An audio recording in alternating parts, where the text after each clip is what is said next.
श्री स्वामी समर्थ. बघता क्षणी मनात भरणारं असं सुंदर असं रूप आईंचं मी माझ्या हातांनी बनवलेलं आहे. पुऱ्या श्रद्धेने, भक्तीने बनवलेलं आहे मी. तर हे आरीवर्क आहे ना, तर मी केलेलं आहे. पेंटिंगसुद्धा केलेलं आहे. त्याच्यामध्ये स्टोन वापरलेले आहेत. आरीवर्कच्या ज्या स्टिच असतात ना, तर त्यासुद्धा मी याच्यामध्ये ॲड केलेल्या आहेत. पेंटिंगसुद्धा केलेलं आहे, फॅब्रिक पेंटिंग. तर फिनिशिंगने इतकं सुंदर असं वर्क झालेलं आहे ना, तर तुम्हाला तर खूपच आवडेल हे. तर एका छोट्याशा कपड्यातून इतकं छान असं सुंदर रूप तयार होईल मला पण वाटलं नव्हतं. पण करायला घेतल्यानंतर वेगवेगळ्या आयडियाज मला सुचत गेल्या आणि त्याप्रमाणे मी हे वर्क आहे ना, तर ते केलेलं आहे. तर हे वर्क आहे ना, तर ते माझ्या मनाने मी केलेलं आहे. त्याच्यामध्ये स्टिच वापरलेले आहेत वेगवेगळ्या. किंवा कोणतंही काम असू द्या, आपण मनापासून त्यात गुंतलो ना, आवडीने प्रत्येक काम आपण केलं ना, तर ते कामाचं काहीच वाटत नाही. कामाचा लोडही वाटत नाहीत आणि एक काम आहे ना, तर केव्हा आपल्या हातून घडतंय तेही सुंदर, तर आपल्याला कळणार सुद्धा नाही. हॅलो, हाय, नमस्कार. तर मी आज एक छान असं वर्क केलेलं आहे. अगदी मनापासून केलेलं आहे. तुम्हाला कसं वाटतंय मला कमेंट करून नक्की सांगा. तर मी तुम्हाला जे वर्क मी केलेलं आहे ना, तर ते तुम्हाला सांगणार आहे कसं केलेलं आहे आणि त्याच्यामध्ये मी काय काय वापरलेलं आहे, कोणते स्टिच मी त्याच्यामध्ये यूज केलेले आहेत, ते सर्व काही मी व्हिडिओमध्ये सांगणार आहे. तर हे वर्क आहे ना, तर मी 2-3 दिवसामध्ये कंप्लीट करू शकले असते, पण काही प्रॉब्लेम्स होते आणि कामसुद्धा होतं बाकीचं, त्यामुळे मी करू शकले नाही. तर मला ते 8 दिवस तरी लागले. अगदी एक अर्धा तास मी बसून ते वर्क केलेलं आहे आणि अतिशय छान असं झालेलं आहे वर्क. मला तर खूप आवडलं. तुम्हाला कसं हे माझं वर्क आवडलेलं आहे, तर मला कमेंट करून नक्की सांगा. तर फॅशन डिझायनरची फाईल आहे ना, तर ती माझी कंप्लीट झालेली आहे काल म्हणजे खूप आधी झालेली होती. पण फ्रंट पेज असतं ना, तर त्याच्यासाठी मला काहीतरी वर्क करायचं होतं फ्रंट पेजला लावण्यासाठी आणि मला काहीतरी आयडिया पाहिजे होती की फ्रंट पेज आहे ना, ते कसं डेकोरेट करायचं. तर अंबाबाई, तर त्यांचं लुक मला खूप छान म्हणजे असं आवडलं. त्याच्यामध्ये आपल्याला स्टिच वापरूनसुद्धा करता येतं आणि आरी वर्क आहे ना, तर ते सुद्धा मी यूज करून ते वर्क कंप्लीट केलेलं आहे. माझ्याकडं व्हाईट कलरची साडी होती बघा, व्हिडिओमध्ये कोणत्या तरी असेलच, व्हाईट कलरची साडी होती. तर त्याचा ब्लाऊज मी स्टिच केला होता. खूप छान तो ब्लाऊज पण स्टिच झाला आणि त्याच्यामधलं थोडंसं कापड होतं ना, तर त्याचा काठ होता, खूप मोठा काठ होता आणि त्याच्यामध्ये तो काठ आहे ना, तर तो मला पाहिजे होता ते वर्क बनवण्यासाठी. अंबाबाई आहे ना, तर त्यांची साडी आहे ना, तर ती एकदम अशी छान मला पाहिजे होता. कापडसुद्धा असं रेड किंवा पर्पल कलरचं, ब्ल्यू असं.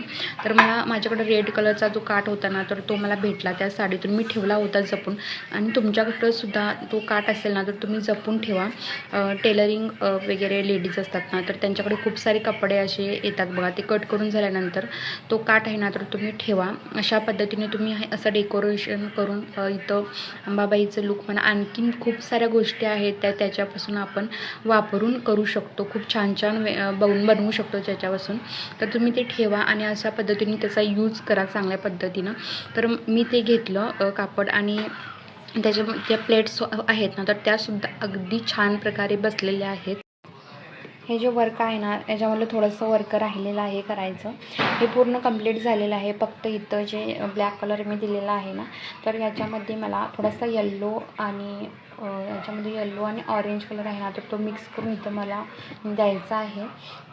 इथं मी ब्लॅक कलर मारून घेतलेला आहे आणि पूर्ण वर्क आहे ना, तर ते कंप्लीट झालेलं आहे आणि मी तुम्हाला दाखवते. हे पहिला जे वर्क आहे ना, तर ते मी करून घेते आणि कंप्लीट झाल्यानंतर हा व्हिडिओ आहे ना, तर मी इंस्टावरती अपलोड करणार आहे, तेव्हा तुम्ही नक्की बघा.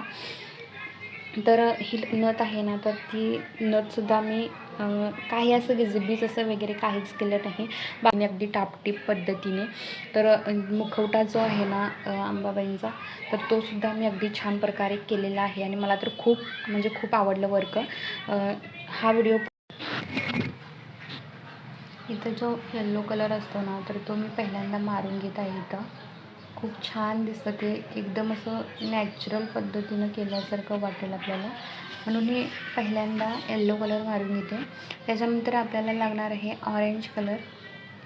त्यानंसुद्धा खूप छान मर्च व्हायला पाहिजेत. पूर्ण कलर आहेत ना, तर ते मर्च झाले पाहिजेत एकमेकांमध्ये, तरच ते लुक आहे ना एकदम असं उठून दिसेल. मी ब्लॅक कलर का मारलेला आहे, तर ब्लॅक कलर मारल्यानंतर हे जे लूक आहे ना तर ते एकदम असं उठून आणि परफेक्ट दिसतं. त्यासाठी मी ब्लॅक कलर इथं दिलेला आहे.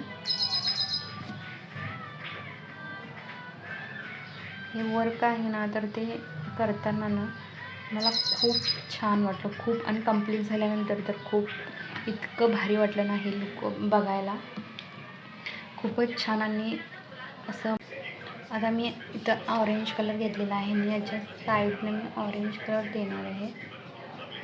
म्हणजे आपलं लूक आहे ना तर ते खूप छान उठून दिसेल एकदम नॅचरल पद्धतीने.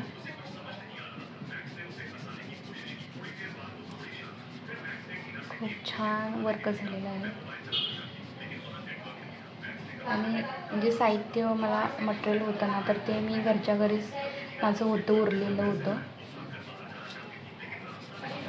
जसं की मी ॲरो वर्क केलेलं आहे ना क्लास, तर त्याच्यामधलं खूप सारं वर्क माझं मटेरियल होतं ना तर ते उरलेलं, त्याच्यामधलंच मी यूज करून हे वर्क मी याच्यामध्ये यूज केलेलं आहे.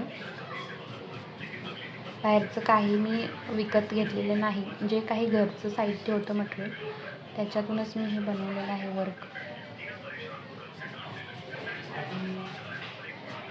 आता मी ही रिंग आहे ना तर तो तुम्हाला काढून दाखवते. तर या रिंगमधून मी काढून घेणार आहे आता वर्क आणि ते कट करणार आहे. तसं जर कट करायचं मनच होत नाही, इतकं छान झालेलं ते वर्क. कट करून झाल्यानंतर एका पेजवरती मी तसंच त्या शेपनुसार मी चिकटवणार आहे फाईलवरती फ्रंट पेजला. आणि त्याच्यानंतर सुद्धा मी तुम्हाला दाखवेन त्या फाईलमध्ये मी कशा पद्धतीने त्याला बसवलेलं आहे. व्हिडिओमध्ये बघा, कोणत्यातरी व्हिडिओमध्ये अपलोड करेनच मी, तेव्हा तुम्ही बघू शकता.